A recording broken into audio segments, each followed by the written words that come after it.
Episode 3, Trevon. Wow, we're already there. Time flies. Yeah, Awesome. hasn't been great, man. All right, never mind. Spider-Man, Lord of the Rings, Batman. What are these all about? They all had incredible third movies of their trilogies. Let's hit us with another great episode 3, the first end of our trilogy saga in our podcast. Trevon, it's nice to be back. What's our topic for the day? Today we're going to cover something that we've been meaning to talk about over the last couple episodes. We did a bit in the first one, but what we're going to cover today is just the concept of targeting your competitors. I think it's something that many people in the Amazon community don't necessarily understand and don't realize that they're leaving tons of sales on the table and allowing other people to capitalize on just like their lack of knowledge in the space. Philip, when you're thinking of targeting competitors, what's your general strategy and what's like the first thing that comes to mind? Yeah, 100%. I know we did speak about this on episode 1 a little bit. One of the biggest things I'm seeing in the CPG space or the supplement space is just the sheer amount of people who have large established brands in the States but aren't in Canada. And the search volume's there. If you do a typical Helium 10 setup, let's just say for pre-workouts, Ghost, Ghost, Up Energy, G Fuel, all of these massive people, they're getting over 1,000 searches each per month in Canada, but their products aren't here. It is literally free real estate. So what I like to do is whenever I start a brand or new industry that I may not be too familiar with, I go to one of the bigger marketplaces, US, UK, Germany even, and I look at who are the big players in that space, and I like to find it's called easy wins. That's obviously what everyone wants. It's money machines at this point.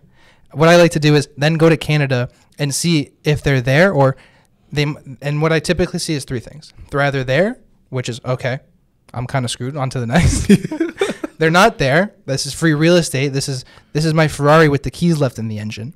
Or they're there, but it's resellers, so they're selling at twice the price, which is essentially, again, it's a wild, wild west, and that's where I start advertising. That's my number one step to find a competitor, for sure. Yeah. Jumping on what you were saying before, I think where these like large brands are missing it, in a natural like retail store, if you're not in that store, there isn't somebody else selling your product. That's how it's been for the last hundreds of years. Whereas on Amazon or any e-commerce space, really, people can repurpose your products. They know your keyword volume does very well, so they can target against that keyword to make sure that they appear and allow them to get sales simply just because their back-end team probably didn't know the value of Amazon or do the work to actually make sure that they have some sort of defense or brand awareness in the space, essentially. When we're looking to actually go about creating brand awareness on Amazon, the first thing I would say that anyone needs to do is product targeting campaigns. So for anyone that doesn't know that, most campaigns on Amazon, you're targeting a keyword. So for example, bathrobes. You type in bathrobes, several products appear based on their ranking, how much they've been, their review count, so on and so forth. But you actually can also target against ASINs, for example. An ASIN is essentially like an identification code for every listing. So these particular campaigns, you're targeting against a listing. When this listing is looked up, you can also appear as a suggestion and recoup some sales or also gain some sales based on the notoriety and traffic of a particular product in general. Philip, when you notice that a company isn't necessarily using that strategy, A, how do you defend against people that are doing it against yours? And B, what steps you go into deciding who you should actually target as well? Yeah, 100%. I mean, your best offense is a good defense. I think John Madden said that about 20-ish years ago, and it still holds true even on Amazon. Brand defense is inversely just as important as targeting your competitors. Number one is what I like to make sure is I have my own campaigns broken up between if they're category or if they're competitor or if they're just general branded.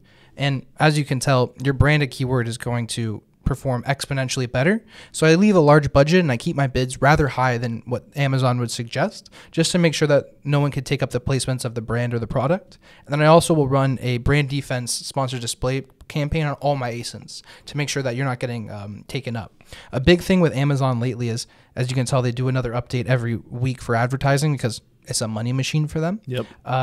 Not only are they having sponsored display on the side and the bottom of the listings, there's also a top banner on actual product display pages, which is brutal. The sheer amount of ads on your own listing, if you aren't defending yourself, is craziness. So that's number one. For offense, I think one of the most important things is identifying your competition. Yep. I think what is one of the number one is how to actually target them is you need to know who it is first. A sniper is only as good as if there's a target there. Yep. You can't just be shooting at an empty wall. One of my tips and what I like to prefer is a lot of people are thinking, okay, and I talk about the supplement space a lot, so I'm going to go supplements again. Okay, the number one pre-workout in the space is C4. I want to be like C4. I'm going to target the C4 keyword, and I'm going to target C4's blue raspberry listing that's doing 100 million a year. You're not going to win. Yeah. It's C4. You need to go against someone who's realistic in your space. So we're talking price, we're talking reviews, and we're talking overall value add. So if you're the strongest pre-workout in the space, why are you going against something that's more beginner like C4? If you are the most durable glove in the world meant for boxing, why would you be advertising on a glove that's more for like gardening? It doesn't make sense just because you're in the same industry. You need the same value add. So what I like to do is I'm starting off looking at someone who's between $5 on each side, lower or higher, and within 20 reviews of me. It gives me a nice niche area of 5 to 10 competitors that are directly within my wheelhouse that I could win against every single month. That's where I'm starting. Your main goal is to find who you are attacking, and then it's a bloodbath from there. Now that we have this group of 5 to 10 people that we know who we should hit within our wheelhouse, how are you actually going to get sales from them? What's the best way that you would recommend? Generally, through my experience, it's sponsored products. Typically, what I will do is a twofold situation. The rule of 5 under, 5 over, generally. Targeting those competitors are similar in price, review, and their listing quality as well, where we know that generally if both of our items are put together, we can make a sale. Another way that I also try to generate sales for my clients is through complementary listings.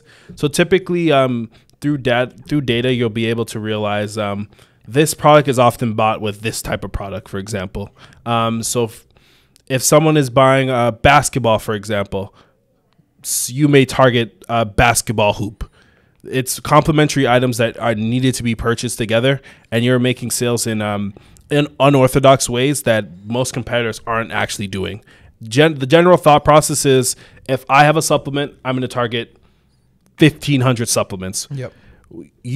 What I try to do from my perspective is look through the customer journey and try to put my product in spaces where that it makes sense for an actual purchase. Because the worst thing you want to do is Amazon is high intent, so people click on everything because they want to know how much something is priced at. They want to know the listing, the reviews, the description, and we need to make sure that every time that someone is clicking on our item, we have a chance to actually make a sale, and it's the right customer that we're actually looking for. I think the biggest mistake, and you said it perfectly, it may not be about the topic we're talking about today, but looking through the customer's eyes. I think a lot of people are smart. There's a lot of smart people in this world. They know how to read numbers. They know that at 12% ACoS is better than 100% ACoS, and they know this bid probably should be 20 cents less if it's not doing too hot. But there's not a lot of people who are genuinely have to thought about it like you. If you were just looking at the data and helium-10 and all of this, you may not think, hey, let's go for a basketball towel. Let's look at the Gatorade bottle because of people get thirsty when they're playing basketball. But that's where you get those easy wins because the majority of your competitors aren't thinking like that. But you have this new niche, and it gives you a free zone to just get complimentary sales and get new customers. That's incredible. Another way also, this is something that I know some people do in the space, but I don't think it's highlighted enough. With whatever marketplace you're in, whether it's Canada or the US, there's 2 major languages in both countries. There's a lot of, like in the US, for example, there's a lot of Spanish keywords for companies that are actually being put in on Amazon as keywords that no one is ever looking at. The brand isn't doing any defense towards. They're not actually putting any advertising money towards it. So you are able to actually, through keywords as well, able to appear on their page for a whole demographic that no one else is actually catering for, which is one way that I've been able to get a few easy wins, I would say. Yeah. I mean, like when like a lot of people don't think about it, but like in Quebec is one of the largest like economies within Canada. Yep. And it's a whole different demographic. I never thought my French classes in high school would be useful that well until I went to Amazon advertising. It's crazy. Yeah. Trevon, if you did want to go after these big sellers and this the biggest brand in the space, because a lot of tiny sellers and small businesses know the worth of their product, and they want to go toe-to-toe with the big guys. They want to go David versus Goliath. Yep. It may not be the best strategy, but they want to. How would you recommend if you wanted to go against a C4, if you wanted to go against a Saks underwear or etc.? How would you target them? Would it be product targeting, sponsored product, sponsored brand? I feel like it's got to be product targeting on the bottom. It's the cheapest, but what are your thoughts? I would say product targeting. You have to be very careful also with what particular product that you're doing it against. Ideally, you want it to be something that you're cheaper than $5 or under, and that you have more reviews against. Even now, there's still a lot of major brands still trying to build on Amazon. They've just launched maybe early COVID. They saw how e-commerce grew during COVID, and now they're building out their presence. So some of them still don't have a lot of reviews. So what you would want to do is say the C4 flavor that only has six reviews. They're obviously putting a lot of advertising dollars towards it because they want to get some reviews. So there will be some actual traffic coming in, but they don't necessarily have the reviews to convert at the level that they're used to with other products or in other spaces. So you actually have an opportunity to A, win just because it's a price war on Amazon, and B, with your longevity on Amazon, actually win because you have more reviews compared to the 6 to 10 that this newer product actually has. Yeah, and what I've heard from a lot of like people who are just beginning their Amazon advertising journey is, okay, great, it's nice that I could advertise on a competitor, but if I only have $1,000, I might not want to put money towards it. Something I've done, and this is a little more niche and unique, so it doesn't help for everyone. If you do want to go against these big Goliaths and you're not there yet, what I've done in the past is, let's say there's C4, and you go to the bottom of the listing, and there's 5 competitors that are advertising on C4. I advertise on their ASINs. Yep. Because if you think about it from the customer journey again, they're looking at C4, they click on that comparison listing on the bottom, they scroll on the bottom, I'm there. I'm getting 1/3 of the impressions, but for 1/5 of the price. That's another easy win I've seen as well. In general. Also, when considering targeting competitors, it's a good idea to just do tons of research and understand the marketplace, the average price, and what's going in. Philip, you've actually discussed this a lot. In terms of tracking pricing for your competitors, what tools do you use to make sure that A, that you're staying competitive, and B, when you do run these actual campaigns, that you'll be successful? I'm a big fan of Google extensions. I have seen every single e-commerce seller, scraper there is. I've been everywhere. My best recommendation that I would use to check pricing, both on who's the reseller, and just overall what the pricing is and if it's changed. It's called Camel. It is a hilarious name. It's not a joke. But the reason why it's named and what I think about it is the humps of the camel is the pricing graph of how it changes. Basically, what you could do is you could plug in whatever ASIN you want, and then it'll send you an email when their pricing changes below a level. So what I do is, and I do this more for heroes because it's more manual. If my hero product is a phone case and I know the biggest phone case is this and this is who I'm competing against, I'll put the ASIN into Camel, and I'll say, okay, if their price drops by 10%, send me an email. I'll get an email on my phone, I go straight into Seller Central, drop it by 8 or 12%, and then I'm right there. That's what I'd recommend for sure. Yeah, it's a really useful tool. I think often people don't realize that changing your price by $1 to $2 could change everything for your listing. People want to ensure Amazon incentivizes having the lowest price. Obviously, based on your margins, not everyone can do that. But slight adjustments and seeing the actual trends that are happening in the market can change everything and make sure that you maximize your sales in general. Another thing I would also suggest in just making sure that you're product ready and as competitive as possible when running these campaigns is do cross comparisons with your actual listings compared to the other listings.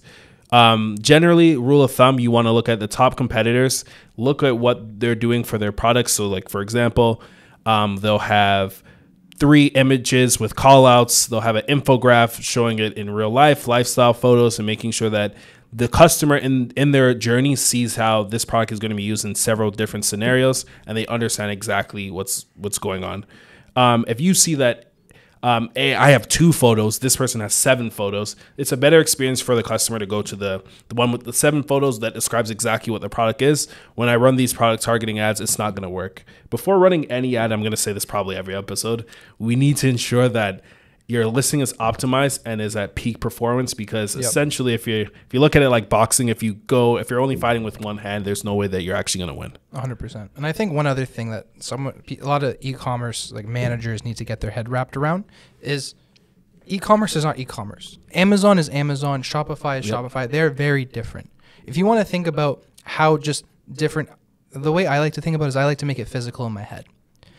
If you're on a shelf at a store, that's normal brick and mortar. There's a few competitors around you, but they're not throwing your product in the back of the aisle and putting it in their front there. If you're at a Shopify website, you're going to a boutique. You're getting massage. You're seeing beautiful videos, nice call outs, our about us story. It's very personalized, very warm and loving. If you're going to Amazon, it's a shelf rack on the clearance section. Yep. You're scrolling through $12, $6, $4, $5, large, medium, X. You're finding what you want. You're grabbing. You're out. That's what you have to think. Amazon is a bloodbath. The customers are unbiased, and there's money for the taking everywhere. Awesome. And that's targeting competitors. First off, thank you, Phil, for joining this episode. Yeah. I'm glad I can get you in your busy schedule. Absolutely. Next episode, we have something special coming. Don't want to reveal it just quite yet, but we're really excited for the next episode and what we have in store. 100%. And, I've been working really hard on it behind the curtain, of course. That's actually the reason why I had to skip the last episode, because we're just nailing the last few couple samples and getting everything going. We're really excited, and we know just with our base and who will actually listen to this and gain value, it'll help you accelerate to the next level. We're really excited to get this out. Awesome. So stay tuned, friends. Awesome. Thanks, guys.